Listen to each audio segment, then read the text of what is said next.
Students, आज के इस सेशन में मैं आपको ये बताने वाला हूँ कि कौन सा ग्रुप रेजोनेंस में डोनर ग्रुप की तरह पार्टिसिपेट करता है और कौन सा ग्रुप रेजोनेंस में एक्सेप्टर ग्रुप की तरह काम करता है। तो इसको एक ट्रिक के द्वारा आप समझ सकते हो, इसके कुछ सर्टेन रूल हैं, उसके द्वारा भी आप इसको समझ सकते हो।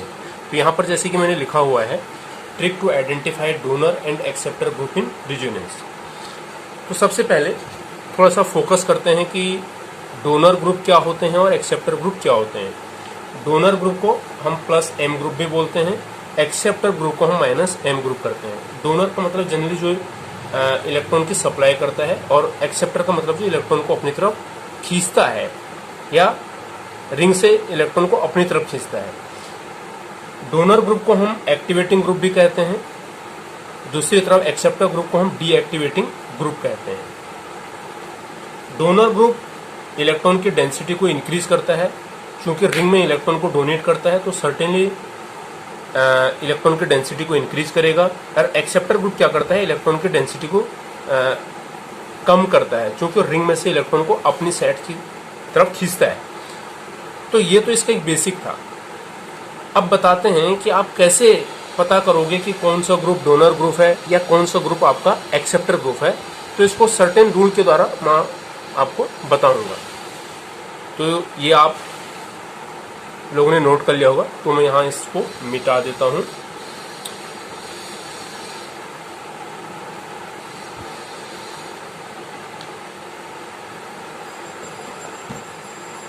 अब इसमें स्टूडेंट्स जो हमारा फर्स्ट रूल है वो ये है कि ये मैं यहाँ पर रख देता हूँ इसको ऐसे, आप इसको नोट कर सकते हो, बड़ा इंपॉर्टेंट। ठीक, यहाँ लिखा है मैंने। तो रूल फर्स्ट क्या है डोनर एंड एक्सेप्टर ग्रुप के लिए? रूल फर्स्ट है for donor, a group having a lone pair on its first atom participate in resonance as a donor. तो ये क्या कह रहा है कि अगर किसी ग्रुप के पहले एटम पर लोन पेयर होते हैं तो वह डोनर ग्रुप कहलाता है। कोई भी ग्रुप जिसका फर्स्ट एटम पर लोन पेयर होंगे वो आपका डोनर ग्रुप कहलाएगा। कैसे? अब इसको कुछ एग्जाम्पल के द्वारा, कुछ एग्जाम्पल इसमें लेते हैं तो आपको ज़्यादा क्लैरिटी से समझ में आएगा। इसको मैं यहाँ से हटा रहा हूँ, ये आप लोगों ने नोट कर लिया होगा। तो इसमें क्या था, ये इसमें आपका यही कह रहा है कि जैसे कुछ ग्रुप के द्वारा, अगर मैं यहाँ पर लिखता हूँ OH पहला, सेकंड में लेता हूँ आपका NH2, थर्ड ले लेता हूँ OCH3। मैं इन तीनों के द्वारा आपको बताऊंगा। ये कह रहा है, फर्स्ट रूल जो मैंने भी आपको बताया था, दिखाया था, कि अगर कोई भी ग्रुप, जैसे आपका हाइड्रोक्सिल ग्रुप है, ये आपका एमाइन ग्रुप है और ये आपका ईथर ग्रुप है, तो कोई भी ग्रुप जिसका पहला एटम लोन पेयर इलेक्ट्रॉन को रखता है या उसके पास लोन पेयर इलेक्ट्रॉन होते हैं तो वह रेजोनेंस में डोनर ग्रुप की तरह पार्टिसिपेट करेगा। अब जैसे OH है, ऑक्सीजन के पास 4 लोन पेयर हैं, नाइट्रोजन के पास 2 लोन पेयर, इसी प्रकार ईथर में ऑक्सीजन के पास यहाँ पर 4 लोन पेयर इलेक्ट्रॉन्स हैं।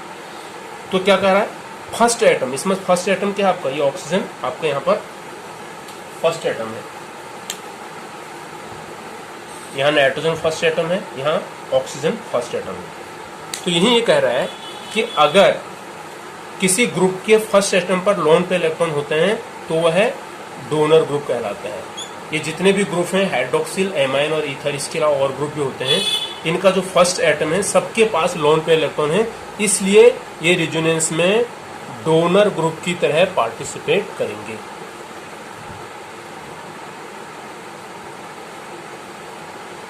समझ में आ गया होगा?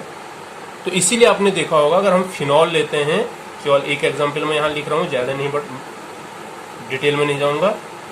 फिनॉल है तो आपको पता है, ये ग्रुप को मैं ऐसे रेक्टेंगल में बंद करके, इसमें आपको पता है, तो ये वाला ग्रुप क्या होता है, इसमें OH ग्रुप, ये डोनर ग्रुप होता है।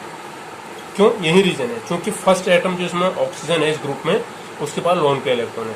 अगर मैं एक और एग्जांपल ले लूं, जैसे सपोज एनिलीन है NH2, तो नाइट्रोजन के पास लोन पेयर है, तो इस ग्रुप का यानी NH2 ग्रुप का पहला एटम नाइट्रोजन है जिसके पास लोन पेयर इलेक्ट्रॉन है, तो इसलिए ये भी आपका पार्टिसिपेट करेगा रेजोनेंस में डोनर की तरह। तो ये आपकी समझ में आया होगा।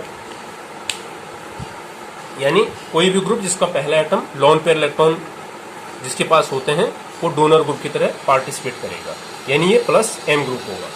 यहां से मैं इसको हटा देता हूं, आप लोगों ने नोट कर लिया होगा। बढ़ते हैं सेकंड रूल की तरफ। सेकंड रूल है कि अगर यहां पर मैं इसको आप लोग नोट कर सकते हो, a group having negative charge on its first atom participate in resonance as a donor. क्या कह रहा है, अगर किसी ग्रुप के पहले एटम पर यानी परमाणु पर निगेटिव आवेश होता है तो वह डोनर ग्रुप कहलाता है, फर्स्ट एटम पर। इसको आपको थोड़ा सा, इस चीज पर आपको थोड़ा सा ध्यान देना पड़ेगा, फर्स्ट एटम। ठीक है, तो आप लोग इसको नोट कर लीजिए, बड़ा इंपॉर्टेंट रूल है, काम आएगा। ठीक, यहां से मैं इसको हटा देता हूं, आप लोगों ने नोट कर लिया होगा। तो ये कह रहा है कि अगर कोई भी ग्रुप, जैसे अगर मैं सपोज एक एग्जांपल यहां पर लेता हूं NH-, या मैं O- भी ले सकता हूं, ऑक्साइड। तो इन दोनों में अगर आप देखोगे तो आपको पता लगेगा जो फर्स्ट एटम, यहाँ पर फर्स्ट एटम क्या है आपका, अगर मैं यहाँ पर फर्स्ट एटम आपका नाइट्रोजन है, यहाँ फर्स्ट एटम आपका ऑक्सीजन है। तो यही रूल है, बड़ा सिंपल रूल है कि अगर कोई भी ग्रुप जिसका फर्स्ट एटम, यहाँ फर्स्ट एटम क्या है आपका, यहाँ फर्स्ट एटम की अगर मैं बात करूँ तो नाइट्रोजन है, यहाँ फर्स्ट एटम क्या है आपका, यहाँ फर्स्ट एटम आपका ऑक्सीजन है। यही ये कह रहा है कि अगर कोई भी ग्रुप जिसके फर्स्ट एटम के पास क्या होता है, नेगेटिव चार्ज, देखो फर्स्ट एटम के पास नेगेटिव चार्ज है, ये सेकंड एटम है, तो इस टाइप के जो आपके ग्रुप रहते हैं वो रिजोनेंस में आपके डोनर ग्रुप की तरह पार्टिसिपेट करते हैं। बहुत सिंपल है। तो जैसे आपने देखा होगा, मैं इसको मिटा देता हूं, इसीलिए आपने देखा होगा अगर आपके पास ऐसे ये फिनॉक्साइड आयन है, ठीक है, जैसे मैंने आपको बताया, अगर किसी भी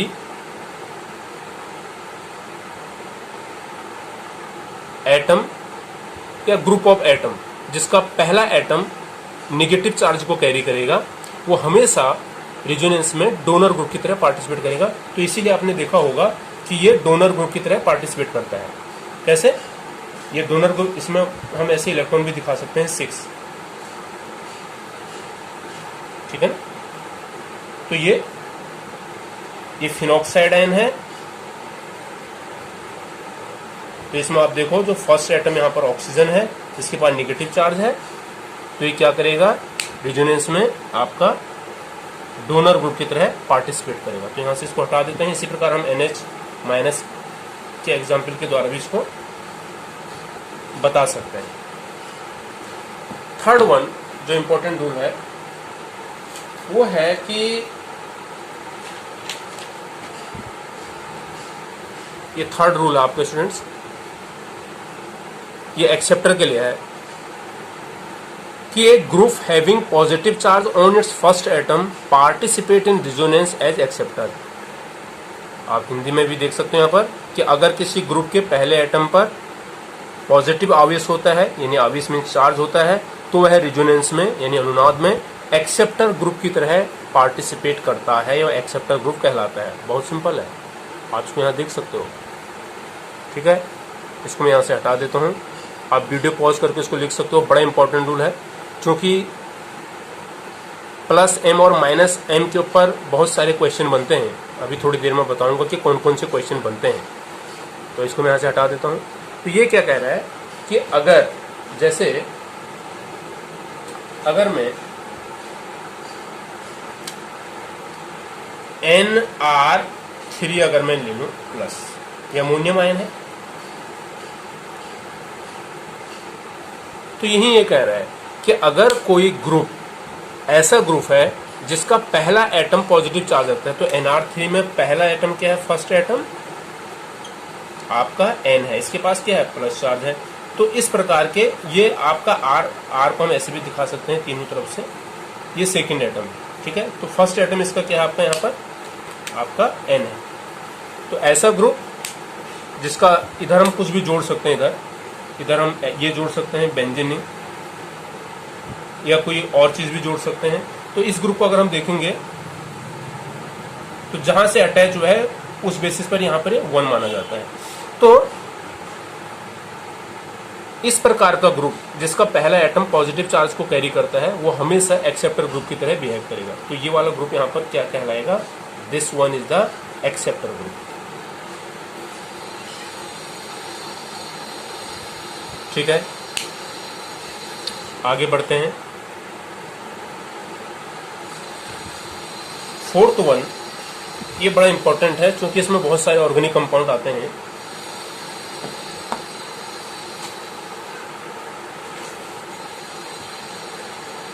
वो है आपका, इस रूल को आप लिख सकते हो, a group having pi bond between its first atom and second atom and second atom is more electronegative than first atom participate in resonance as an acceptor. बड़ा इंपॉर्टेंट रूल है, इसको मैंने हिंदी में भी लिखा है, थोड़ा सा आप लोगों के लिए इजी रहेगा। क्या कह रहा है कि रेजोनेंस में पार्टिसिपेट करने वाला ऐसा ग्रुप जिसके 2 परमाणु के बीच में पाई बॉन्ड होता है और सेकंड एटम पहले एटम से ज्यादा इलेक्ट्रोनेगेटिव होता है, तो वह रेजोनेंस में एज एन एक्सेप्टर ग्रुप की तरह काम करता है। तो मैं यहाँ पर इसको रख देता हूँ ऐसे, यहाँ पर मैं बताना आपको थोड़ा सा, इसको ऐसे रख देता हूँ तो आपको समझ में आएगा। तो स्टूडेंट इसी रूल को हम ले रहे हैं। ये कह रहा है जैसे अगर मैं ले लूँ nitro group, this one is a nitro group, इससे हम इधर किसी चीज से हम इसको जोड़ सकते हैं, इसलिए इधर कोई, इसलिए हमने यहाँ पर एक बॉन्ड दे दिया। इसी प्रकार मैं ले सकता हूँ C double bond H, aldehyde group है। ठीक है, इसी प्रकार मैं यहाँ ले सकता हूँ C double bond O OH, और भी बहुत सारे ग्रुप हैं। तो ये क्या कह रहा है? रेजोनेंस में पार्टिसिपेट करने वाला ऐसा ग्रुप जिसके 2 परमाणु के बीच में पाई बॉन्ड हो। देखो यहाँ पर हमको सबसे पहले पाई बॉन्ड किस किस में, नाइट्रोजन और ऑक्सीजन के बीच में यहाँ पाई बॉन्ड है। तो यहाँ पर आपका पाई बॉन्ड है, यहाँ पर आप देख सकते हो यहाँ पाई बॉन्ड है, इसमें C और O के बीच में यहाँ पर पाई बॉन्ड है, और यहाँ पर C और O के बीच में यहाँ पाई बॉन्ड है। पहली बात तो आपने पाई बॉन्ड को आइडेंटिफाई कर लिया। जब भी एक से ज्यादा बॉन्ड होंगे तो उसमें हमेशा एक बॉन्ड आपका पाई होगा और एक सिग्मा होगा। एक से ज्यादा बॉन्ड होने पर एक हमेशा पाई होगा, एक सिग्मा होगा। तो यह आपने कर लिया। अब इसमें आपका क्या है, ये कह रहा है कि 2 एटम के बीच में अगर पाई बॉन्ड होता है और सेकंड एटम, अब हमने एक बार पाई बॉन्ड को इसमें देख ले कि पाई बॉन्ड है, ये आपको दिखाई दे रहा है कि ये यहाँ पर फर्स्ट एटम है नाइट्रोजन, नाइट्रो ग्रुप में, ये ऑक्सीजन सेकंड एटम है। ऑक्सीजन को हमने सेकंड एटम क्यों लिया? पाई बॉन्ड से जो जुड़ा हुआ एटम रहता है उसको हम सेकंड एटम लेते हैं। इसी प्रकार एक कार्बन फर्स्ट एटम है, ये पाई बॉन्ड से जुड़ा हुआ ऑक्सीजन यहाँ सेकंड कहलाएगा। ये फर्स्ट एटम है, ये आपका सेकंड एटम है। यही रूल ये कह रहा है कि अगर कोई ऐसा ग्रुप हमारे पास है कि जिसके 2 एटम के बीच में पाई बॉन्ड हो और सेकंड एटम, अगर आप देखो यहाँ पर इसका सेकंड एटम, इसका यहाँ पर सेकंड एटम जो ऑक्सीजन है that is more electronegative then nitrogen. अगर यहाँ पर देखो सेकंड एटम कौन सा है, oxygen is more electronegative than first atom nitrogen. ये कह रहा है कि ऐसा ग्रुप जिसमें पाई बॉन्ड हो, पाई बॉन्ड है, नाइट्रो ग्रुप है, पाई बॉन्ड है, सेकंड एटम ऑक्सीजन है, सेकंड एटम फर्स्ट एटम से ज्यादा इलेक्ट्रोनेगेटिव भी है, तो ऐसा ग्रुप रेजोनेंस में आपका एक्सेप्टर ग्रुप की तरह पार्टिसिपेट करता है। सिमिलरली हम एल्डिहाइड ग्रुप में देख सकते हैं, पाई बॉन्ड C और डबल बॉन्ड H की डबल बॉन्ड O के बीच में पाई बॉन्ड है, तो सेकंड एटम ऑक्सीजन है, oxygen is more electronegative than first atom carbon, तो ये भी एक्सेप्टर की तरह काम करेगा। इसी प्रकार कार्बोक्सिलिक एसिड में first atom carbon, second atom oxygen, ये वाला ऑक्सीजन हम मान लेंगे क्योंकि इसके पास पाई बॉन्ड है यहाँ पर। तो सेकंड ऑक्सीजन यानी second atom oxygen is more electronegative then carbon. तो इस प्रकार के जितने भी आपके जो ग्रुप रहते हैं ये कैसे पार्टिसिपेट करते हैं रेजोनेंस में, ये आपके रेजोनेंस में एक्सेप्टर ग्रुप की तरह पार्टिसिपेट करते हैं। ये तीनों यहाँ पर आपके एक्सेप्टर ग्रुप कहलाएंगे। All these are the acceptor. तो आप इनके ऊपर इनसे इन ग्रुप को अटैच करते हो, आप कंपाउंड लिख सकते हो। जैसे आपको पता लग जाएगा, जैसे अगर सपोज आपने लिखा नाइट्रोबेंजीन, तो ग्रुप को आप पहले, ये ग्रुप है आपका, ठीक है। इस ग्रुप का पहला एटम नाइट्रोजन है, दूसरा ऑक्सीजन है। Oxygen is more electronegative then nitrogen, तो ये आपका एक्सेप्टर ग्रुप, यानी ये -M ग्रुप। इसी प्रकार आप कुछ भी ले सकते हो। अगर आपने ले लिया इस प्रकार से, आपने ले लिया C डबल बॉन्ड OH, ठीक है, ये आपका ग्रुप है। पहला एटम कार्बन, दूसरा oxygen. Oxygen second atom is more electronegative then carbon, तो ये आपका, ये भी आपका एक्सेप्टर ग्रुप, ठीक है। हम ग्रुप को देखते हैं, जो ग्रुप है उसको हम आइडेंटिफाई करते हैं पहले, उसमें देखते हैं फर्स्ट और सेकंड एटम। इधर क्या जुड़ा है इसको हम नहीं देखते हैं, इधर कुछ भी हो सकता है, इधर ओपन चेन भी हो सकती है। ऐसा जरूरी नहीं है कि यहीं पर आपका ये बेंजीन हमने यहाँ पर लगा रखा है तो आपका बेंजल्डिहाइड हो गया, ऐसा जरूरी नहीं है, यहाँ पर कुछ भी हो सकता है। तो इसको हम नहीं देखते, जिससे जुड़ा है उसको हम नहीं देखते हैं, बल्कि ये देखते हैं कि ग्रुप को हम आइडेंटिफाई करते हैं। इसमें CHO एल्डिहाइड ग्रुप है। इसी प्रकार अगर मैं आगे देखूं तो इस प्रकार से आपका ये C डबल बॉन्ड OH है, तो इस ग्रुप को हम आइडेंटिफाई करेंगे। ये पहला एटम, दूसरा atom, second atom is more electronegative then carbon, तो ये एक्सेप्टर की तरह काम करेगा। तो ये -M इफेक्ट दिखाएगा।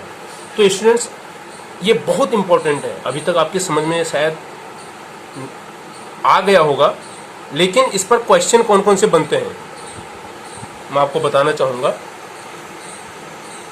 इसको मैं यहां से मिटा रहा हूं। स्टूडेंट्स, इसमें अगर आपको ये पता लग गया कि +M ग्रुप क्या है और -M ग्रुप क्या है, तो इस पर जो बेस्ड क्वेश्चन बनते हैं वो बड़ा इंपॉर्टेंट है। आप क्या क्या चीज इसके द्वारा आप पता कर सकते हो। आप क्या पता कर सकते हो? आप पता कर सकते हो stability of carbocation, carb anion and carbon free radical.